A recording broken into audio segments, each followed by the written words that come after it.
anterior cervical discectomy and fusion, or cervical vertebrectomy, which is removal of a bone from the neck. You will have placement of intravenous lines, a breathing tube, and occasionally a urinary catheter. An incision will be made usually on the right side of your neck.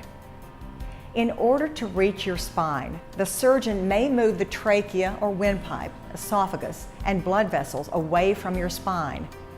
One or more discs, arthritic bone spurs, and/or vertebra pressing on your spinal cord or nerves will be removed.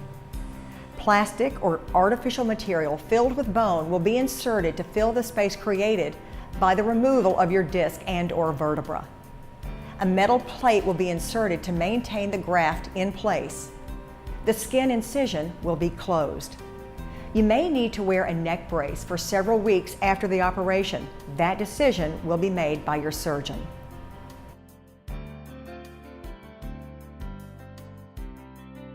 So what about your expectations following surgery? Well, you'll be given medications for pain and muscle spasm. You will be required to walk on the day of your surgery. In most cases, you will be discharged from the hospital the day following surgery. You can return to desk work within 2 to 3 weeks post-operatively. However, if you perform heavy labor, you may not return to work for 2 to 3 months. Risk of operation include, but are not limited to, the following: infection. You will be given antibiotics during the operation and for 24 hours after the operation to reduce the risk of infection. Hoarseness, which usually resolves. Vocal cord monitoring is performed during the operation to minimize that risk. Difficulty swallowing. Weakness and/or numbness of arms. Paralysis of arms and/or legs and loss of bladder control, which is rare. Failure of fusion to heal.